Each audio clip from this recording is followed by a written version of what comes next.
स्वागत है आप सभी का फिर से एक नई वीडियो में। दोस्तों बात करेंगे बीपीएससी टीआरई 3 पेपर लीक कांड के बारे में और भी इससे पहले जो टीआरई 1 टीआरई 2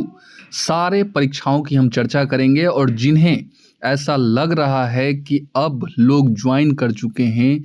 जॉब पा चुके हैं,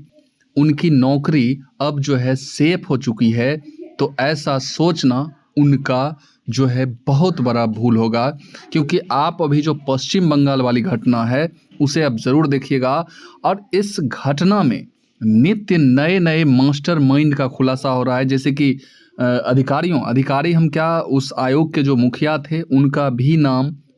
लिया जा रहा है और दूसरा जो है अलग जो स्वतंत्र लोग जो हैं इस मास्टर माइंड गिरोह के जो प्रमुख हैं, हेड हैं, इस मास्टरमाइंड इस कह सकते हैं कि इस घटना को अंजाम देने वाले में से भी कई लोग अलग अलग गिरोह के नाम आ रहे हैं। यानी कि यूँ कहें कि आप जो शुरुआत में इस घटना को हजारीबाग या करबिगहिया से जोड़ रहे थे, पटना में जो विशाल चौरसिया नाम का जो व्यक्ति पकड़ा जाता है उससे अलग भी मास्टरमाइंड का खुलासा हुआ है और इन तमाम तरह की बातों की चर्चा इस वीडियो में हम करेंगे। आप बने रहिए मेरे साथ वीडियो में लास्ट तक। वीडियो को लास्ट तक देखने के बाद लाइक शेयर कीजिएगा। चैनल पर यदि पहली बार आए तो चैनल को सब्सक्राइब करके बेल आइकन दबा दीजिएगा। मैं अगर बोलूं तो ठीक तरीके से अगर इसकी जांच हो तो टीआरई 1 और टीआरई 2 के भी ऐसे ही पुख्ते जो प्रमाण है वो मिल जाएंगे और इस प्रकार से जो आज पश्चिम बंगाल में बहाली की गति हुई है 2000 आप सोच सकते हैं कि 2016 में यहाँ पर आप देख पा रहे होंगे कि 2016 में यह बहाली हुई थी। 2016 की जो बहाली है यानी कि 8 साल पहले से जो बहाली हुई और इसमें जो लोग नौकरी कर रहे थे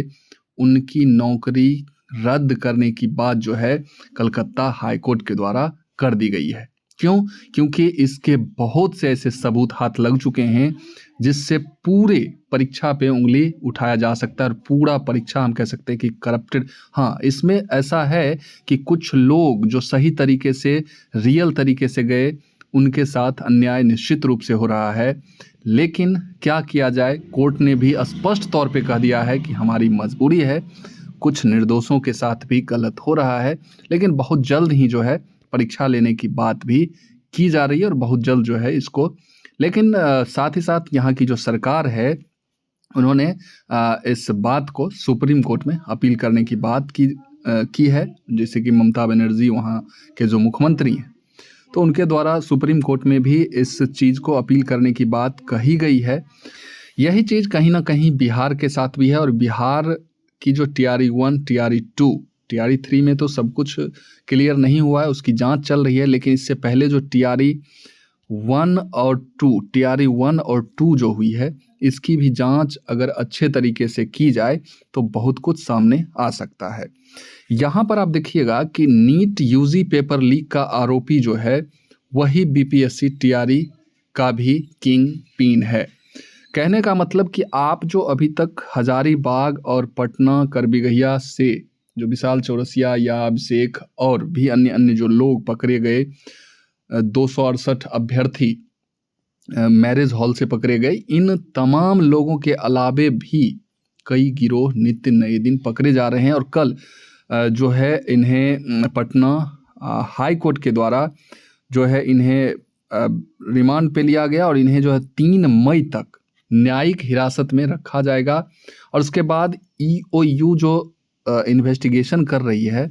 उनके द्वारा कहा गया है कि अगर ज़रूरत पड़ी तो इनसे भी पूछताछ, और बहुत कुछ पूछताछ किया भी गया है जिससे कई खुलासे भी हुए हैं। जैसे आप देखिएगा तो अभी तक जो मास्टरमाइंड आप विशाल चौरसिया को मान रहे थे उसके अलावा यहाँ अब जो है ये डॉक्टर शिव हैं जो कि नीट यूजी का पेपर लीक वगैरह भी, और ये काम जो है ये लगभग 7 साल से कर रहे हैं और आज तक पुलिस के हत्थे ये नहीं चढ़े और पहली बार पुलिस ने इन्हें पकड़ा है। और ये भी आप समझ सकते हैं कि ये उज्जैन में जाके अपना एड्रेस, नाम वगैरह पहचान छुपा के वहाँ रह रहे थे। अब यहाँ हजारीबाग वाली जो घटना है, हजारीबाग में जो पकड़े गए सारे लोग उसमें से लगभग 50% प्लस जो अभ्यर्थी थे वो नालंदा से संबंध रखते थे, नालंदा डिस्ट्रिक्ट से संबंध रखते थे। तो यहाँ पर जब ये मास्टरमाइंड उज्जैन वाला आप घटना देखिएगा, 5 लोग जो पकड़े गए हैं उसमें से 4 लोग का कनेक्शन भी कहीं ना कहीं नालंदा से जुड़ा हुआ है। और ये चारों लोग और एक वो जो डॉक्टर शिव हैं जो उज्जैन में ही जाके अस्थायी रूप से रहने लगे थे, तो 5 लोग को पटना के कोर्ट ने 3 मई तक न्यायिक हिरासत में भेजने का निर्देश दे दिया है। और अभी जो है बहुत कुछ खुलासा होना अभी बाकी है,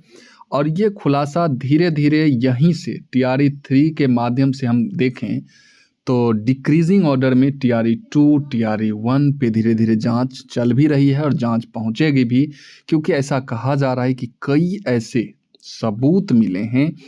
जिससे ये स्पष्ट तौर पे कहा जा सकता है कि ये धांधली फर्स्ट टाइम TRE 3 यानी शिक्षक भर्ती तीसरे फेज में ही नहीं बल्कि पिछली बहाली में भी कहीं ना कहीं हुई है। यहाँ पर आप देखिएगा तो कहने का मतलब कि और भी कई चीज़ आप देखे होंगे कि भाषा अहर्ता में ही अगर कई लोग फेल ही कर रहे थे तो उनको नौकरी पाने का अधिकार कहीं से भी नहीं था, क्योंकि भाषा अहर्ता जो कि अनिवार्य था, नोटिफिकेशन में लिखा हुआ था कि इसमें आपको क्वालिफाई करना ज़रूरी है, और वहाँ पर अगर कोई डिसक्वालीफाई कर गए तो उन्हें हटा दिया जाता, उनकी नौकरी नहीं होती। जो लोग क्वालिफाई थे, जो लोग सारे सब्जेक्ट को मिला के अच्छे प्रदर्शन कर रहे थे, नौकरी उन्हें मिलनी चाहिए क्योंकि योग्यता उनके ही पास थी। दूसरा चीज़ कि परीक्षा जिस दिन है और परीक्षा जिस टाइम से है उससे 2 घंटे 1 घंटे पहले आप परीक्षा के शेड्यूल को चेंज कर देते हैं, तो ये सारे चीज़ कहीं ना कहीं जो है डाउट पैदा करती है। और भी जब क्योंकि आम अभ्यर्थी के पास उतने साधन नहीं हैं कि ये लोग उतना पुख्ता सबूत जुटा सकेंगे, तो सरकार या जो भी लोग